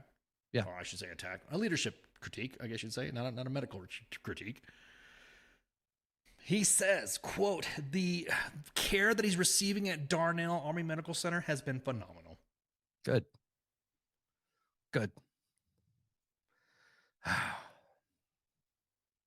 So medically speaking, Fort Cavazos has been amazing. By the way, I really had to mention that. The medical staff, holy hell, they have been nothing but good to me, quote unquote. So throughout his career, he spent his time as a drill sergeant. He's an equal opportunity advisor, and he felt treatment that he was receiving was worthy of an EO complaint that he went to the 11th Signal Brigade EO, and his text from his representative assuring that the brigade commander was tracking the situation. The brigade had a change of command. July 20th, it was unclear whether the prior commander had acknowledged the situation. Go ahead. The rage icing on that fucking anger cake is just knowing how the military works is the repercussions that the supervisor will face is slim to none. Right. There's no accountability for fucking people over like that. And right. that for the doctors in the previous story or the command in this story, like in the military system, for that kind of it's more of a my bad, sorry guys, fuck you, and that's kind of as far as it ever goes. There's no consequences to the people that are the cause of the damage. Right. Very, very rarely. Right. Exactly. Is it? I mean, I know through all the talk and stuff like that, and since we have bad relations with the Army Public Affairs offices and the Army itself, because the way we cut off our fucking whatever. So there's some PAOs out there that have reached out to me, and some lawyers and some JAGs that have talked to me about it. Extremely fucked up situation. One lawyer says, "Hey, yeah, this is a light, probably light HIPAA, but majority of an EO / whatever." So I've been hit both sides about it. Yeah. About both situations.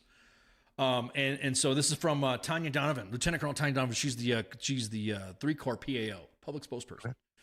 Quote: "We take allegations of inappropriate behavior, including discrimination, harassment, bullying, seriously and conducting investigations.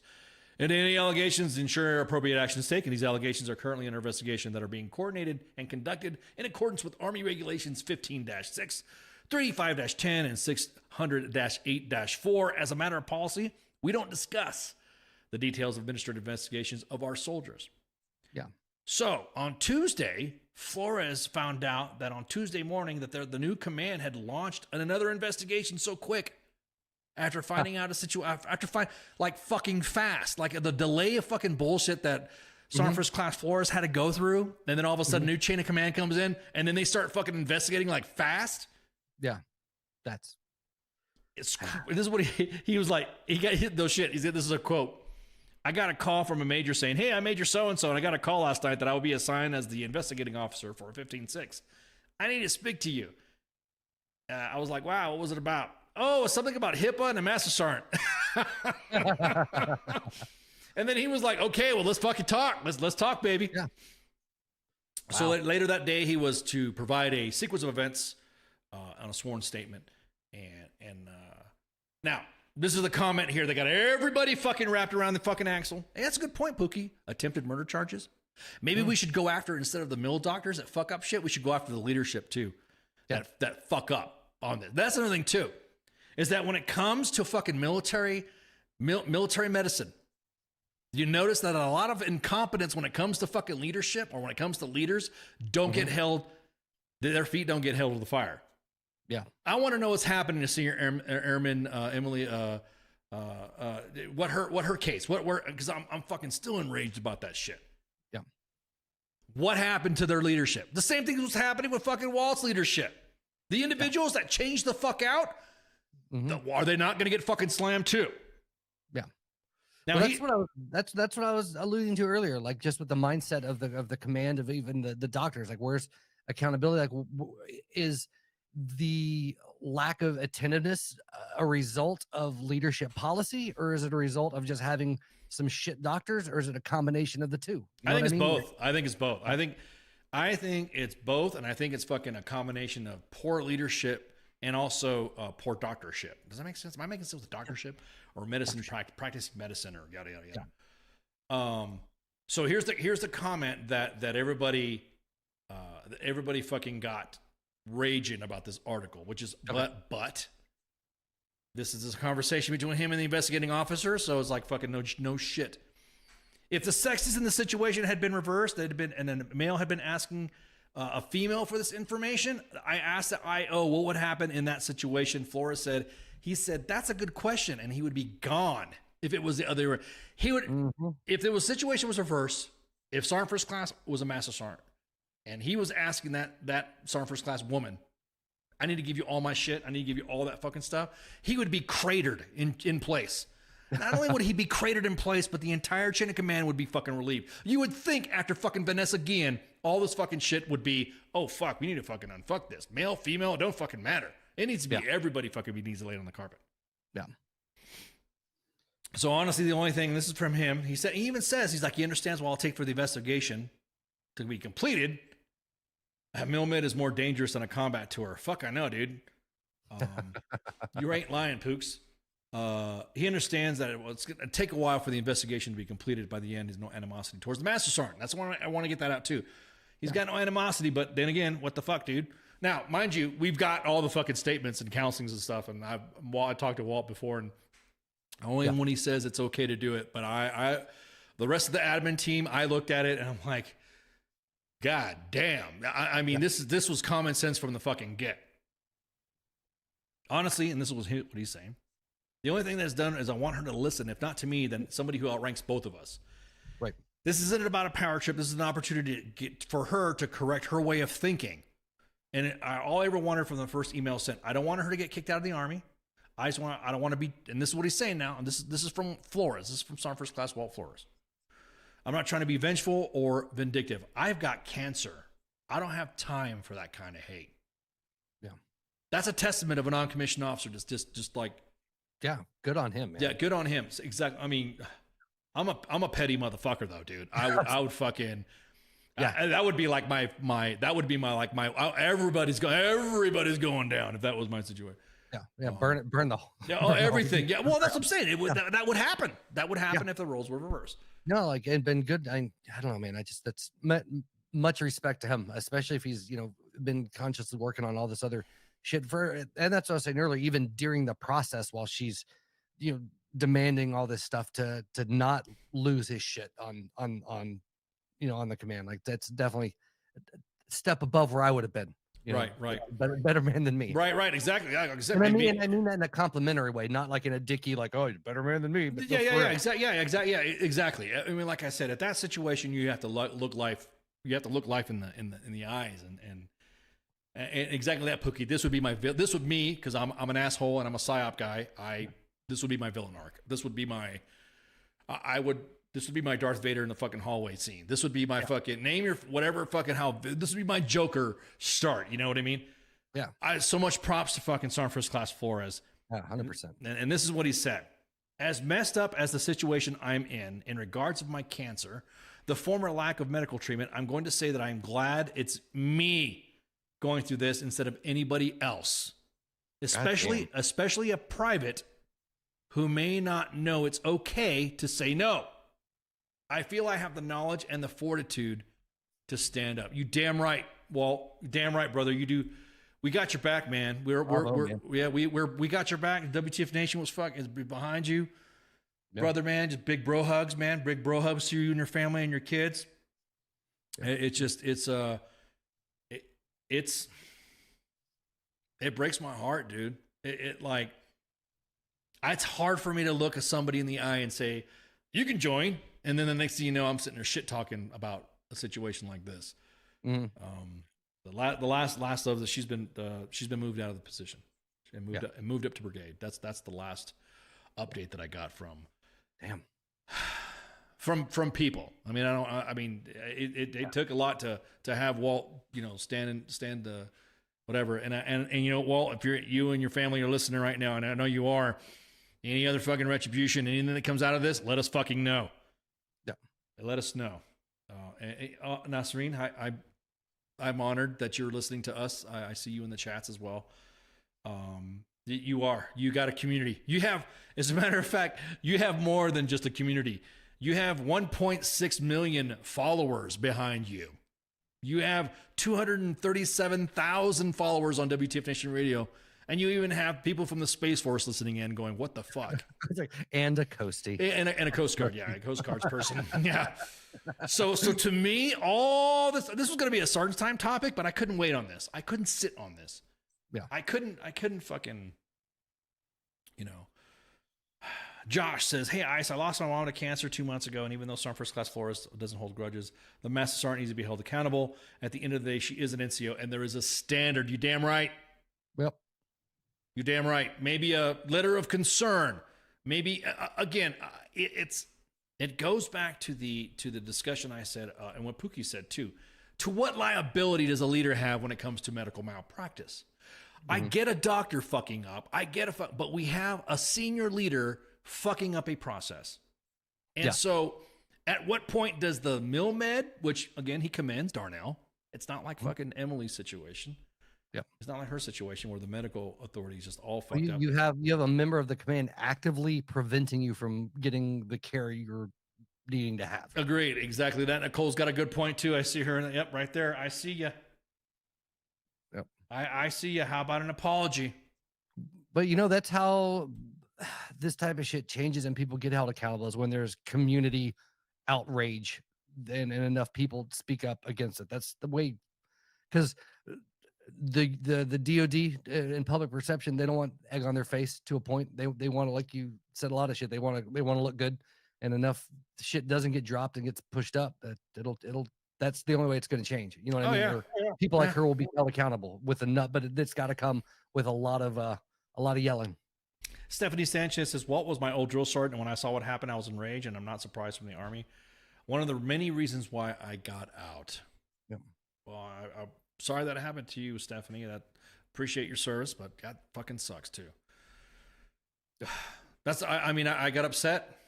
When I read the story, I don't want to say it broke down, but I had a in the fields moment with Spanky, and I was saying, I want to save them all. You know, and I literally fucking, I got to keep up the advocacy, man, because this is bullshit. I'm honored to have that voice for Walt and Emily to highlight some of this bullshit, and Stephanie in the chats as well. Yeah. And oh, you damn fuck, dude, exactly that, Thomas. You just hit it right in the head. Who else has she done this to throughout her career? Yeah. The master sergeant, I'm just saying. Yeah. So, yeah. I think exactly. Seeing us reading Mrs. Flores is inside the chats too, saying that's probably too many people, and he's probably the first person to speak up exactly that. Again, quoting back what I was saying about the comment, he's not holding any game. This is not him saying, "Hey, Ice, I want you to say this." No, this is me on my own. I'm respecting the families. We're fired up. Yeah, we're fired up for you. I'm just saying, I didn't want to. I even said, because I've been talking to Walt anyways. And I'm like, all right, what can I say? What do I want to say? Can I say this and all that? And I respected the whole process too, because I didn't want to fucking do it. And then that's when I was like, I'll wait for the article to come out from the Killeen Daily Herald, and then blam, we'll keep talking about it like that, and then we'll let it out like that. Because I feel that way is more important than I just, these are our fucking sons and daughters, dude. Oh, excuse me. Dinner coming up. These are sons and daughters. These are our fucking kids. These are, fuck. They have kids. They have family. Do you honestly think all of Walt's kids, after seeing this treatment, want to join the fucking military after that? Yeah. Everybody has a story of their service when they get out. What kind of story they're going to fucking tell? Man, I already posted it earlier, and it's going to be posted on the, as a matter of fact, it's posted on the Facebook page of US and WTF Nation Radio. So if you go to WTF Nation Radio's Facebook page, you'll see it. That's this is the matter of fact. Let me post the schedule. So right there was posted 6 hours ago. So once we got the information, once we got the story, then immediately our team went to work, and there you go. So they're look at that fine specimen of a drill sergeant sitting right there looking at you. Damn. Look at that Sorrent. That's what I'm talking about. Sergeanting and NCO stuff. Oh, I fucking love that shit, dude. I can hang out with troops all fucking day and shoot the shit with them. So it's already posted up there, Musa. It's already posted up there, Jim. So if you guys want to check it out, it's on WTF Nation Radios. And matter of fact, I think I'll go ahead and just post it one more time in the chats. Why not? If you go to the WTF Nation Radio Twitter page, you'll see it posted on WTF Nation Radio's Twitter page with the broadcast, and you'll see Emily's story underneath it, and you'll see Walt's story underneath that as well. So not to leave anybody hanging, or not to let everybody say, hey, what's going on with this? And I want to make sure everybody gets the information out there. And again, Walt is not being vindictive of all of this. All the outrage is coming from me. Yeah. And I'm pretty sure from Mrs. Flores too, because I'd be pretty pissed off too if that's my spouse. Yeah, 100%. But just him, how it's based on his quotes and the things he said. I mean, holy shit, is he handling this? Yes. Like a fucking, yes. Yeah. Yeah. With he's yeah. He's handling with professionalism and what you would expect of a non-commissioned officer. Yeah. Yeah. And to the highest standards. Yeah. Oh man. Yeah. Because bro, this was fucking me, dude. If I was, I got like I said, we all have our middle mid stories, and I'm pretty sure. I think we might want to do a campfire session one day, and just fucking go on another channel, like probably stay on Kick and just sit down and do a campfire session and just talk shit. And that way, middle mid stories, Jesus. And middle mid story for a special session on the Sergeant's Time channel, because Sergeant's Time has his channel now on Kick. We could fucking just go on the Sergeant's Time channel and just fucking just blah blah blah, and just shoot the shit and just have a good time. Hours. Be a Joe Rogan. Oh yeah, exactly. I mean, we emulate the Joe Rogan format anyway. So the fucking long form thing. Man, my lights are really, everyone's breaking balls about my freaking. How about it's dark at the back? Yeah, well, it's dark, Brandon. No, I don't want to say that. Don't even get me started on that motherfucker. Darth Ice. Yeah, I prefer Darth Ice. Exactly. Darth Ice. Oh, by the way, I'm thinking about getting a because I wore my Darth Vader armor for Halloween.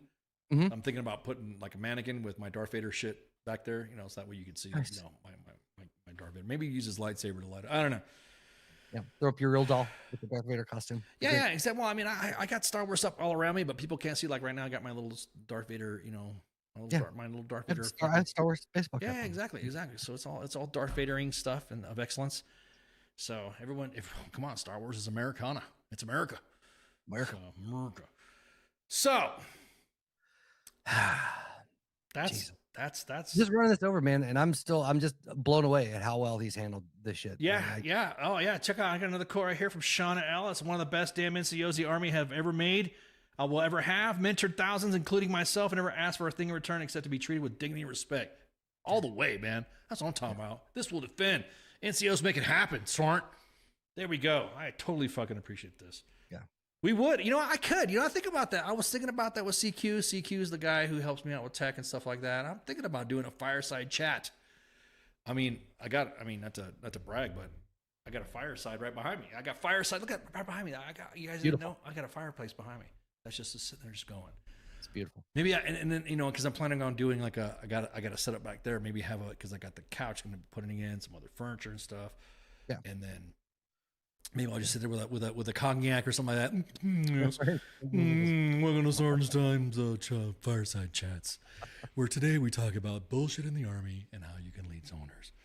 Shit like that. At some point, I'm hoping not to look like I'm in a college dorm. So that's okay. Everything is peace. So just to make a real quick announcement. Yeah. Me and Massey have been talking, and Massey is going to be a permanent fixture on the Monday edition. I'm very excited. So you gotta decide. I mean, I'm the dark. You got the dark background version of me, and you got the light background version of me, and that's Massey, whatever you want to call it. So Massey's gonna be joining me now every fucking Monday as my guest co-host, so we could shoot the shit. So my apologies in advance. Yeah, exactly. Yeah, he you see him drinking on fucking. You see him drinking already. Waiting for him to fucking shoot the shit. Go Navy. He's a Coast Guardsman. Come on, I gotta be. You guys need to send me some fucking Coast Guards joke because holy shit, I gotta deal with a puddle squabber. Puddle pirate. Puddle squabby. Okay, so CQ is out tomorrow. CQ is out. Blacker. Can we? Is this HIPAA if I talk about it? CQ. I don't want to reveal stuff. Navy light. That's what some. I don't want to reveal stuff, but CQ's gonna be out the net. He's not doing too well. When he reveals what's going on, then we'll shoot the shit. Unless he's already broadcasted. I haven't seen. Matter of fact, let me see. Let me go into Pop Culture Warrior. Let me see. I don't want to fucking drop dimes and say, hey, CQ, what's going on? And then.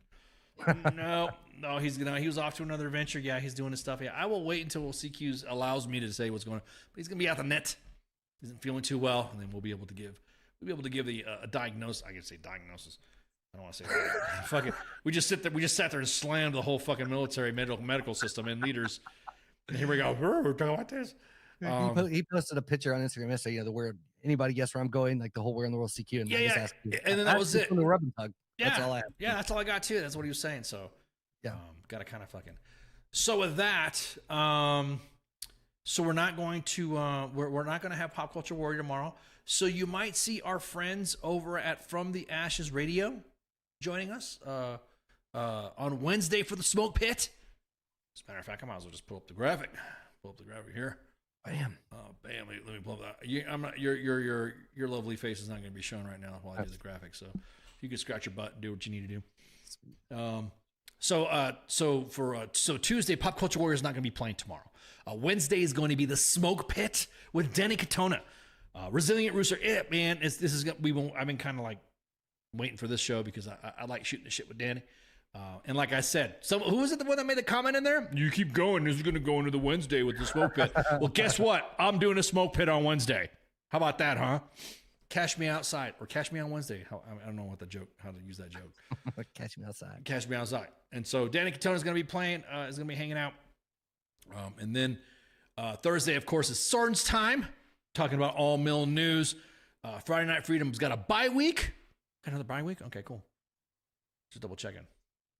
Double check. I just want to double check. Yep. Friday Night Freedom, the bye week. So when we have bye weeks with wait, no, that was yesterday. No, my bad. Jesus, holy freaking balls. Hang on. There we go. Wait, I got my calendar's all jacked up. Hang on. Where is it at? I just saw the fucking Denny Katona. Yeah. It was you. There you go. Yeah, exactly. Yeah.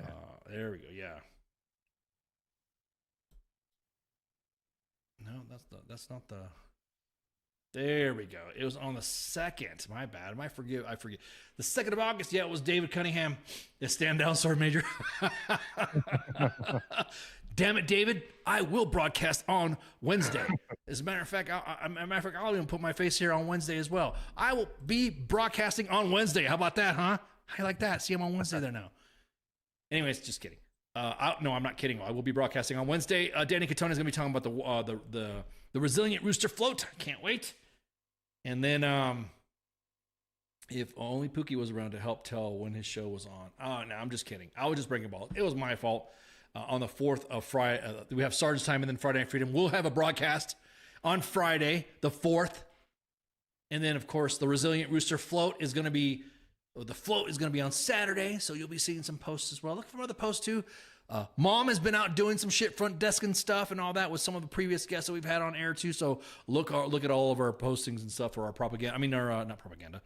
Our I'm sounding like W right now. So that's gonna be Danny Katona, and I will be there with TZ. So me and her will be rocking the guns. Thursday, Sergeant's Time, Friday Night Freedom. There's no bye week. He's gonna be broadcasting, and then Saturday is a day off. You know, after this fucking MilMed shit, I'm thinking about maybe looking for a doc to come on. Maybe have Saturday. I don't know. Do you want to? Ooh. Wait a minute. Wait a minute, bro. What if we have Saturday? What if we have Saturday sit call? Ooh. On fucking. Ooh. That's beautiful. Ooh. I gotta write my whiteboard here. Ooh, maybe get a doc come on, join us on Saturday, have Saturday sit call with Doc. Yeah. And let him do doc things and of excellence and do whatever. And whatever docs do and whatever. Yeah. Maybe I should do that. Yeah, exactly. Somebody can come on and talk about balls and vaginas and things like that. Well, people's junk. How about that? We could talk about people's junk and people's brain buckets. There you go.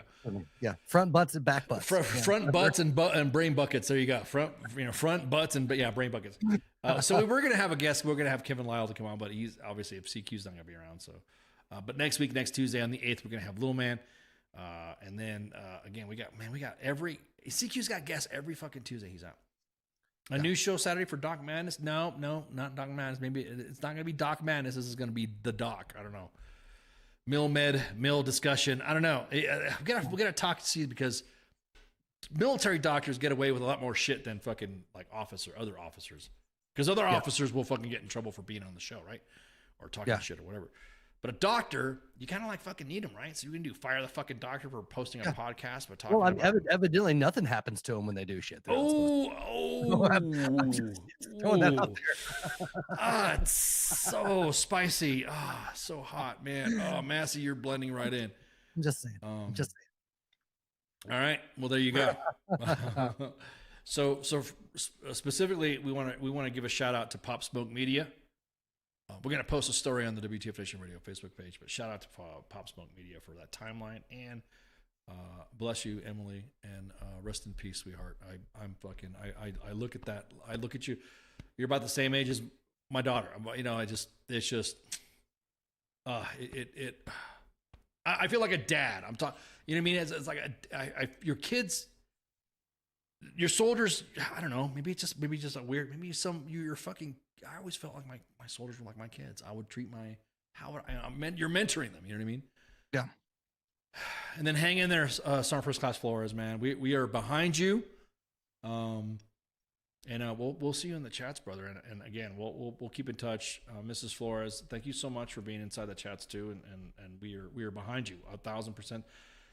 All the individuals that have served with Sergeant First Class Flores and their testaments, you can see in the chats. You can see on the comments posted on Facebook. So appreciates your guys' input. So with that, you got anything for me, Massey, or are we good? Or are we? I don't. Just made an already shitty day shittier with the topics tonight. So, yeah, with fucking Monday, right? Yeah, my bad, man. My apologies. So just have to fucking. And I'll say, I mean, everything outside.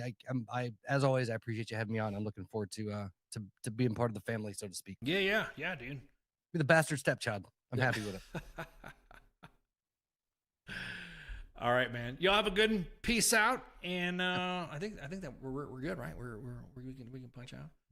Yeah, we can punch out. Thank you guys for listening.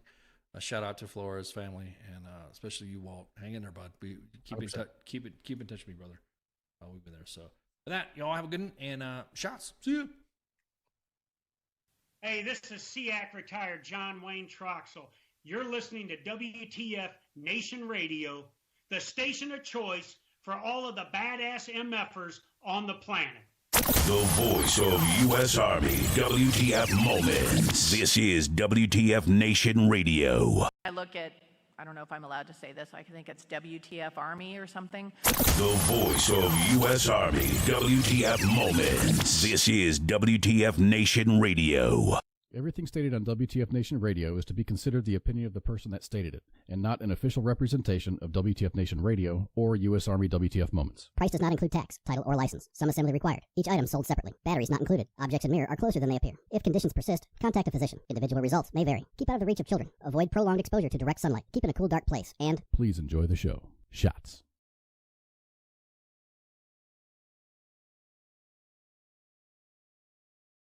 The horse, with beauty unsurpassed, strength immeasurable, and grace unlike any other, still remains humble enough to carry a man upon its back. When a service member or first responder takes an oath, he or she has mentally and physically committed themselves with self-sacrifice. From the front lines abroad to the very streets you live on in America, they protect. This oath is non-refundable and it is lifelong. Facing unimaginable dangers and unseen scars, these grounds are a place to recover and face any challenges head-on. As veterans and first responders ourselves, we know that battle all too well. From a simple talk with a friend on horseback to an entire debrief in the barn, this sanctuary has seen recovery take place time and time again. No hour of life is wasted that is spent in a saddle. The way we approach change isn't a new phenomenon. This animal has been with humans over 5,000 years.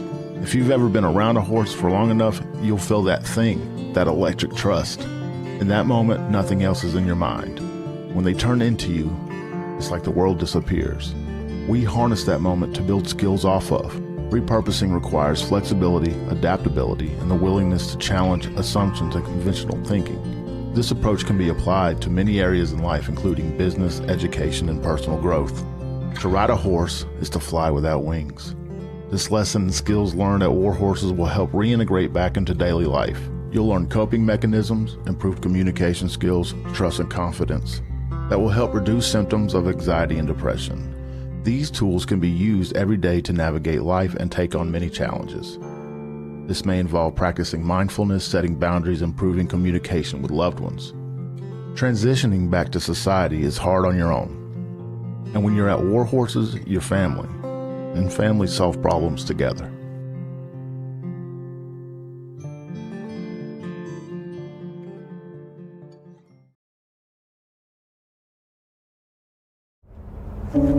Я батько. Я молодший брат. Я водій маршрутки. Я скоро одружуся.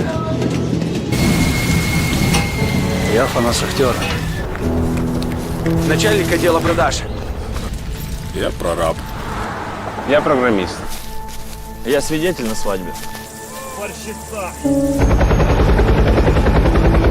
Дядя Юра, таксист. Я вчитель фізкультури. Я студент-геолог. У мене своя фірма. Я кращий друг зі школи. Я сусід, який завжди стукає по батареї. Я єдиний син.